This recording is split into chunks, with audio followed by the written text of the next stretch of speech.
عزیزان من آپ کو میجر عادل راجہ کا سلام پہنچے۔ آج کی اس خصوصی ویلاگ کے اندر میں آپ کے پاس کچھ بریکنگ نیوز لے کے آ رہا ہوں۔ انتہائی اہم ذرائع نے جو مجھے خبریں دی ہیں، پاکستان کے خاموش مجاہدوں نے مجھے کچھ خاص خبریں پہنچائی ہیں، اور آپ تک میں وہ پہنچانا تو چاہتا تھا، لیکن اس سے پہلے میں نے اپنی تحقیقات کی کہ مجھے پتہ چلے کہ یہ جو خبریں ہیں ان کی جو ہے مصدقہ اطلاعات ہیں، اور اس کے بعد ان کو کراس چیک اور ویریفیکیشن بھی میں نے ان کی کرنی تھی۔ اس کے بعد میں نے یہ ویلاگ کی بڑی زیادہ لمبی دیر تیاری کی۔ پچھلے ویلاگ میں نے اس ویلاگ کا آپ سے ذکر کیا تھا، تو جناب آپ کے پیش خدمت ہے یہ انتہائی اہم ترین ویلاگ۔ آپ کو پتہ ہے کہ 22 جون کو 2 روز پہلے پارلیمنٹری کمیٹی فار سیکیورٹی جو ہے، جو سلامتی کی پارلیمنٹ کی جو کمیٹی ہے، اس کا اجلاس منعقد کیا گیا 22 جون کو، جو گزشتہ 22 جون 2 دن پہلے گزرا ہے، اور اس میں سیکیورٹی کے اوپر، پاکستان کی سلامتی کے اوپر اور طالبان سے جو بات چیت ہو رہی ہے اس کے اوپر خصوصی گفتگو کی گئی۔ اس گفتگو میں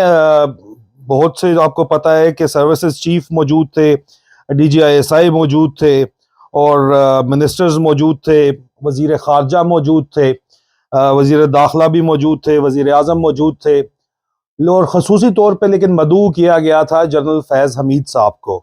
جنرل فیض حمید صاحب جو ہیں وہ اس وقت پشاور کے کور کمانڈر ہیں 11 کور کے، اور طالبان کے ساتھ جو یہ اس وقت پاکستان حکومت تحریک طالبان پاکستان سے جو بھی بات چیت کر رہی ہے، اس کی سربراہی بھی جو ہے وہ جنرل فیض حمید صاحب کر رہے ہیں۔ تو اس سلسلے میں انہوں نے پارلیمانی کمیٹی برائے سلامتی کو خصوصی جو ہے وہ اپنی بریفنگ دی، اور اطلاع یہ نہیں ہے، اطلاع جو یہ ہے کہ اس خصوصی نشست کے بعد بند کمرے میں ملاقات ہوئی 3 لوگوں کی، جس میں army chief general Qamar Javed Bajwa, وزیر اعظم شہباز شریف، اور commander 11 corps commander Peshawar general Faiz Hamid شامل تھے۔ ان 3 لوگوں کی جو گفتگو ہوئی ہے وہ میرے ذرائع کے مطابق مبینہ طور پر جنرل فیض حمید صاحب کو وزیر اعظم نے یہ دعوت دی ہے کہ وہ دوبارہ D G I S I بن جائیں، اور بحیثیت D G I S I وہ جو ہے یہ جو طالبان، تحریک طالبان پاکستان کے ساتھ جو بات چیت چل رہی ہے، مذاکرات چل رہے ہیں، ان کو بھی لک آفٹر کریں۔ لیکن میرے ذرائع نے مزید یہ بھی بتایا کہ army chief general Qamar Javed Bajwa جو ہے وہ مبینہ طور پہ ڈی جی آئی سے کوئی خوش نہیں ہے جو موجودہ ہیں، کیونکہ ان کی نجی مصروفیات کی وجہ سے وہ اپنے جو سرکاری مصروفیات کو شاید زیادہ ٹائم نہیں دے پا رہے، یا ان کے احکامات بجا نہیں لا رہے وقت کے اوپر۔ کوئی مسئلہ ضرور ہے، اسی وجہ سے اس میٹنگ میں، جس میں 3 لوگ موجود تھے، وزیر اعظم، آرمی چیف اور جنرل فیض حمید، اس میں وزیر اعظم نے ان کو جو ہے یہ آفر دی کہ آپ D G I S I کے طور پر واپس آ جائیں، اور یہ جو اپنے کام ہیں یہ دوبارہ سے سر انجام دیں۔ اب یہاں تک تو بات چلیں سمجھ آتی ہے، لیکن اس سے آگے یہ معاملہ جو ہے یہ مزید پیچیدہ بھی ہوتا جاتا ہے اور انٹرسٹنگ بھی ہوتا جاتا ہے۔ میرے ذرائع کے مطابق ابھی یہ ان کی جو ہے معلومات ہیں، میں اس کو یہ نہیں کہوں گا کہ یہ میرے پاس جو ہے میں نے کوئی میری یہ کوئی میں نے عینی شاہد ہوں میں ان معلومات کا، لیکن جو مجھے بتایا گیا ہے، جو مجھے خاموش مجاہدوں نے پیغام دیا ہے، مبینہ طور کے اوپر وزیر اعظم نے اپنے قریبی دوستوں کے ذریعے جنرل فیض حمید کو پیغام بھیجا ہے کہ آپ کے آرمی چیف بننے کے اوپر ہمیں کسی قسم کا کوئی اعتراض نہیں۔ میں دوبارہ دہراتا ہوں کہ ان کو پیغام بھیجا گیا ہے کہ آپ کے آرمی چیف بننے پر ہمیں کسی قسم کا کوئی اعتراض نہیں۔ اب یہاں پہ ایک معاملہ جو ہے وہ میں نے پھر اپنے ذرائع سے پوچھا کہ ایسا کیوں کر ہوا،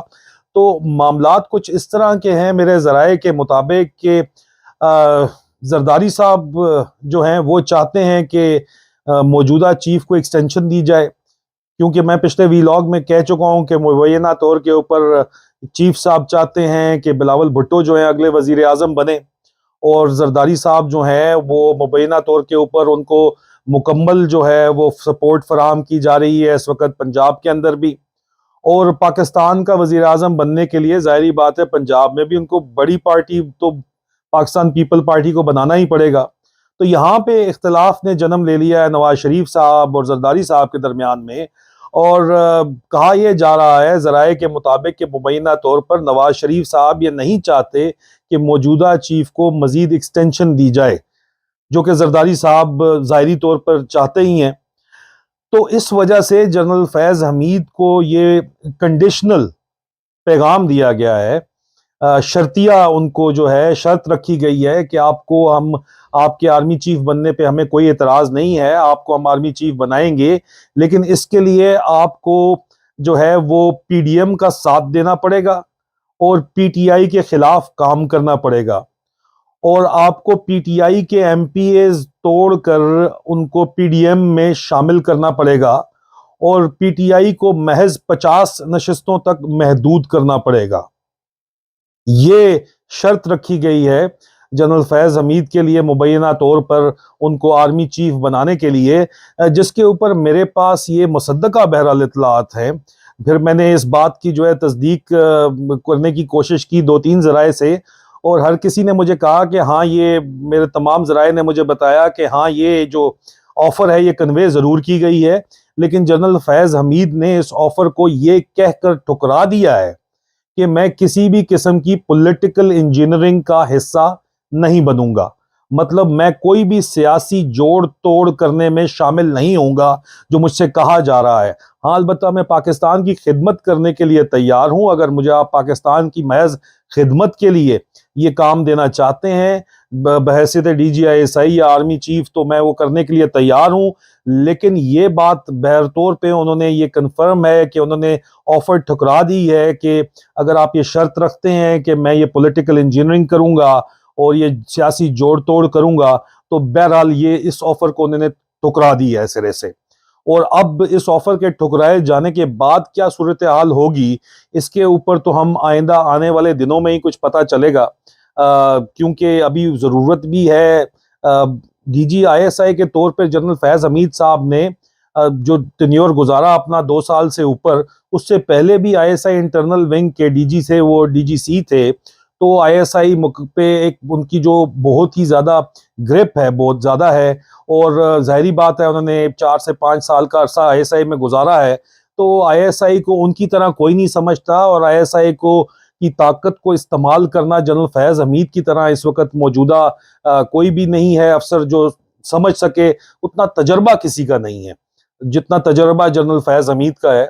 لیکن جنرل فیض حمید نے بہرحال اس آفر کے اوپر میری اطلاعات کے مطابق جو ہے وہ آفر ٹکرا دی ہے، اور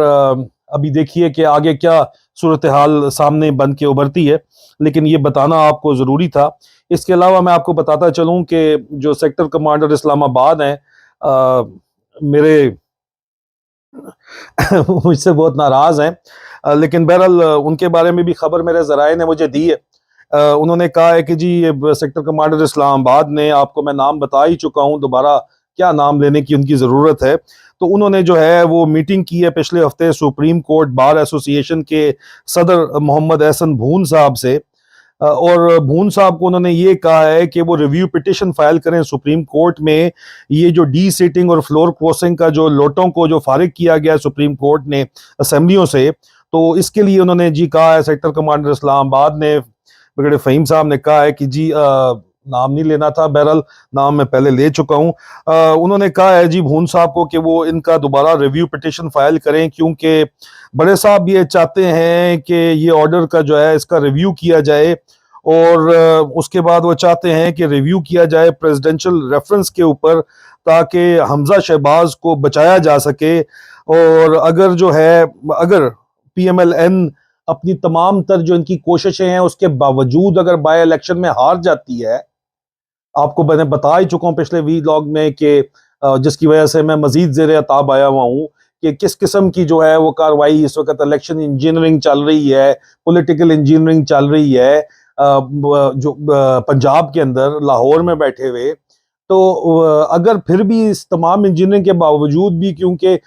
یہ تمام اسیسمنٹ ہے کہ پی ٹی آئی اس وقت مضبوط ترین جماعت ہے، اگر پی ایم این ایل ہار جاتی ہے تو پھر اس ریویو پٹیشن کے ذریعے جو ہے اس آرڈر کو چیلنج کر دیا جائے اور حمزہ کی حکومت ہی وہاں پہ قائم رہے، یہ بڑے صاحب کے احکامات ہیں جن کو بجا لانے کے لیے سیکٹر کمانڈر اسلام آباد نے یہ میٹنگ کی ہے۔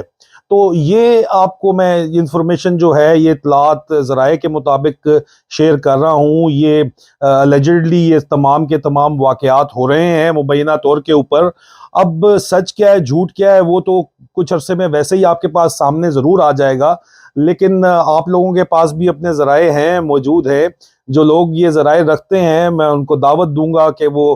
کراس چیک کریں، کراس ویریفائی کریں اس انفارمیشن کو،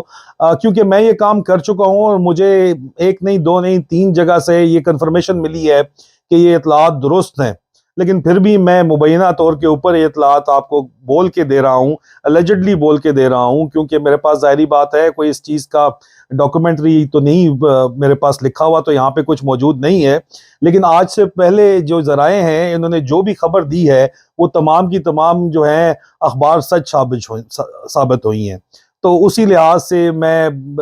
یہ یقین رکھتا ہوں کہ یہ خبر بھی جو وہ دے رہے ہیں وہ ظاہری بات ہے سچ ہی ثابت ہوگی۔ آپ کو میں چھوڑے جا رہا ہوں ان خبروں کے ساتھ۔ سچائی کا بوجھ اگر بہت زیادہ ہو جائے اور اٹھانا ناممکن ہو تو سوچئے گا کہ میرے اوپر کتنا بڑا پریشر ہے، جس کے بعد بھی میں آپ کو یہ خبریں پہنچا رہا ہوں، اور میں کیا کچھ فیس کر رہا ہوں آپ کو یہ خبریں پہنچانے کی وجہ سے۔ اپنا اور اپنے آس پاس کے لوگوں کا خیال رکھیے گا، جڑے رہیے گا، جلد ملاقات ہوتی ہے۔ فی امان اللہ۔